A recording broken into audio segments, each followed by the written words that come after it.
Okay, thanks for coming out tonight. This is our event for Partners in Health. Many of you guys are involved in it. I'm just going to do a short intro on both of these lovely people that have joined us tonight. So I'll start with Dr. Bridget McCandless, and so she's President and CEO of the Healthcare Foundation of Greater Kansas City, and she's an internal medicine trained physician focused on chronic disease management of low-income uninsured adults, and she has a strong interest in health policy and population health. And then much of the work she's done is to help patients care for themselves and ensure that patients are free of disease complications so they're able to do what they need to do in their lives. And she uses personalized outcome-driven quality care. And this is Philip Smith, and he's a licensed professional counselor for both private practice and Truman Medical Center for about 3 years. And he's a leader of the community treatment team for Truman Medical Center Behavioral Health. And in this community assistance program, it provides rehabilitation case management services for individuals diagnosed with severe and persistent chronic mental illness who require a significant level of support and treatment to live in the community. And he works in the trenches as essentially a community health worker and an advocate for his patients to be adjusted to their communities. With his past history of work with the incarcerated population, he has firsthand knowledge of the struggles of special patient populations and what community resources and support are essential to their well-being. So today's topic is upstream medicine, and it's based on a short ebook written by Dr. Rishi Manchanda. It's called The Upstream Doctors, and essentially the idea is treating a patient goes further than just what the disease process is. You have to incorporate their life situation and the factors that affect them day to day in order to create a plan that's useful in helping them become healthier people. And so just a short thing about this, where this concept and the idea of the upstream part comes from.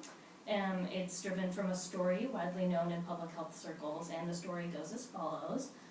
3 friends approach a river and see it leading into a waterfall in the distance. The scene is shattered by the cries of a small child in the water, struggling to stay afloat and approaching the waterfall. And they also see other children struggling in the water. The friends jump in and rescue the children. They're successful, but not always. And the children keep coming, and the current gets stronger. The 3rd friend starts going upstream, while the other 2 are shouting for him to come back. They say, "Where are you going? There are still more children to save." His response is simple and logical. "I know. I'm going to stop whoever or whatever is throwing these children in the water." So upstreamists see that health begins in our everyday lives, in the places we live, we work, we love, we play. And they see that policies that dictate opportunity, fairness, and justice are reflected in patients' daily lives. And the duty of a physician is defined as tackling sickness at its source, so where it begins. And they demonstrate that medicine can do better when it works to improve health where it begins, in the social and environmental conditions that make people sick or well. So that was just a very brief, maybe too long, introduction to this topic, and I'm going to turn it over to each of these people here. And can you please introduce yourselves and what work you do, and then we'll probably just have a give and take with questions. Okay, all right, thank you. Welcome, new folks. So what year are you, just so we get an idea of who's in the room? I've been here 6 years. Okay, and do you know what you want to do? I'm at peace. Okay, see, internal medicine, yeah. Okay, so I'm an internist, so that's where my passion lies. When I started out, I had no idea well, actually I wanted to be a dermatologist, and my dermatology professor pulled me out of the room one day and he said, "Oh, are you a good doctor? Oh, are you a bad dermatologist? You need to be an internist because you can't keep your nose out of all the other stuff in these people's lives." So that was a good lesson for me, that I couldn't be on a 5-minute turn. That was not going to work. So I ended up staying at University of Virginia in Charlottesville and doing my internal medicine residency there. And then came back and joined a private practice in Independence, which was my hometown. So I got to take care of my 6th grade science teacher, and I'm Catholic, and the nuns down the street chose me to take care of all the nuns in the convent. And you will know, if you went to Catholic school, that if you see a nun naked, you're going to hell. So I had to work through all those issues, still been in therapy over that, but you know, coming back to your hometown is a terrific way to be able to practice medicine. It's very, very nice. Did that for a long time, and then had babies and decided maybe that a change was in the offing, because my first baby grew up under my desk, and that wasn't so fabulous for either one of us. So in the meantime, I had started a free health clinic, and that ended up being the love of my life, was poverty medicine. And so when the second baby came, I decided that I would do just the nonprofit side of medicine and leave the for-profit world. And so what started out as a one-night-a-week clinic grew into a much more extensive involvement in health policy. I decided that in order for me to be able to speak good economic language when raising money, I was going to have to be able to speak business. So I went back and got my MBA with an emphasis in health policy. And I will tell you that I knew so little that I'm embarrassed to tell you that on my first day of MBA school, they started talking about CMS, and I didn't know who that was, and I had to raise my hand and embarrass myself in front of all my colleagues, and it's their fault, really. Center for Medicaid Medicare Services ought to be called CMMS, and just because they don't know their alphabet, that's So had lots and lots to learn about how healthcare is structured and how it functions, and you know, the majority of people voting on lots of things don't know the difference between Medicaid and Medicare. They don't know the difference between a copay and co-insurance, and I bet some of you don't either. And your patients are making big decisions on the insurance marketplace right now based on those kinds of terms, and the majority of people don't know what that is. So poverty medicine is where I got my start and my love, and so my patient population are all chronic disease adults who are uninsured. And I picked that group because if you sprain your ankle, it is going away. If you need $50 to get to the urgent care center, you're either going to scrape it up or your disease is going to go away. But chronic disease, that's where the big money is, and that's where long-term love affair matters. And drive-by medicine, where you get it in fits and starts a little bit here and there, is the worst possible way to do that kind of medicine. And the way we teach our medical students is that your job is to take the history, part A, you come up with the physical exam, you get the diagnosis, part B, and you come up with the solution, part C. And to me, that's pretty much the introduction. Part D is the context of the person that it's being delivered in. Part E is the negotiated care plan. You never get tested on that, you never get graded on that, you don't get paid on that. So we've kind of skipped the part where the patient gets better. If that happens, that's really incidental. The only question is, did you pass the multiple choice test?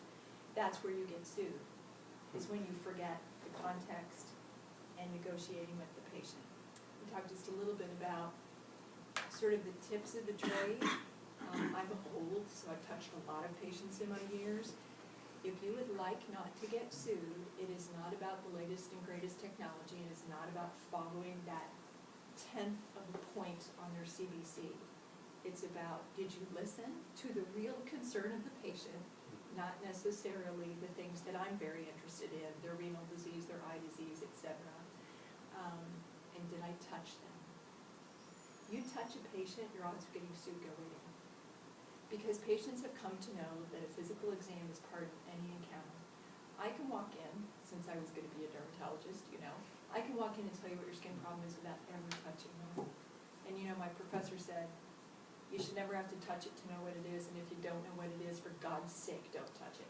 So those are the golden rules of dermatology. But in the land of caring for patients, therapeutic touch has got a lot to be said for it. I think that's enough of an intro. I'll let you do the next part, and I got some things to talk about social determinants of health. Hard to follow, doctor. Okay, so Lolio Phillip. I am from Texas. I got a bachelor's in psychology from Sam Houston State University. Moved up here and went to seminary. So I have a background in both theology as well as counseling. So you know that none thing to be true. I don't necessarily know that to be true, but that's really interesting. And thank God there's forgiveness. Yeah. So I got into this because at one point in my life I wanted to become a police officer. And I worked in one of the state prisons in Texas. And that was not where the Lord called me, because I did not do well laying down the law. And So that's not how I'm uniquely equipped. And I've been through many years of therapy myself, and it helped me, I sure hope, to be a better person today. And so I moved up here to Kansas City. We've been here for about 8 years, and I went to seminary up in Gladstone. I got a master's in counseling, and worked up in the prison for about 2.5 years. Loved that as a substance abuse counselor with a background in counseling. However, I was employed only to work on substance abuse and couldn't do what I really felt was needed for our clients.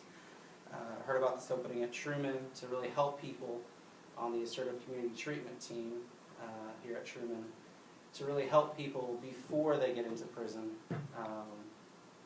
So I'm very passionate about it. That's why Nazarene called me here, and I really thank you for that, because I'm very passionate about what we do.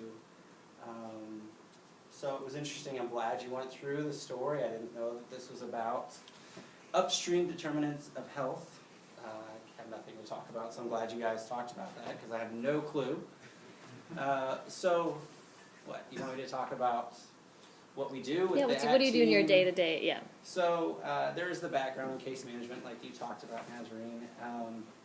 I'm the staff therapist on the team. There's another lady who, actually 2 ladies, 2 are therapists. One's the substance abuse professional, and then the other one is my supervisor. So we're one of, I heard now there's 10 ACT teams in the state of Missouri. We predominantly are in the major metropolitan areas. After tornadoes, Joplin got one. There's 3 or 4 in St. Louis.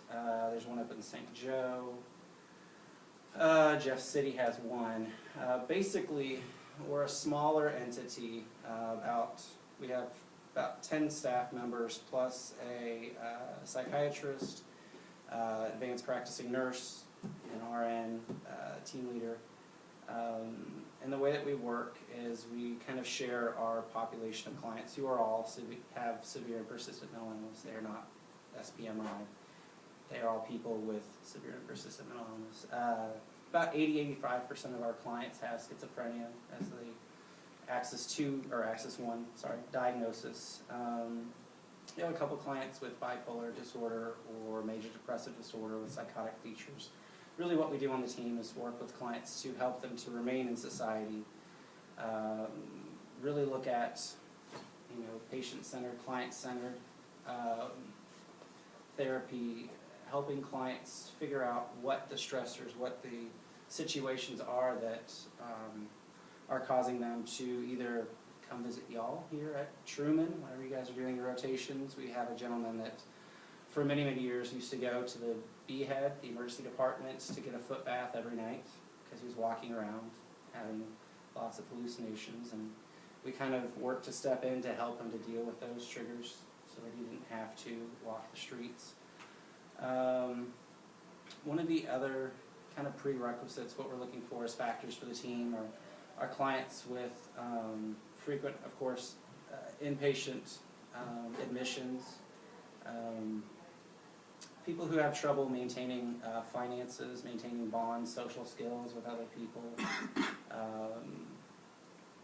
clients who have really been unable to come in for y'all's appointment on their own, to really get the help that they need, because traditional outpatient therapy doesn't work, case management.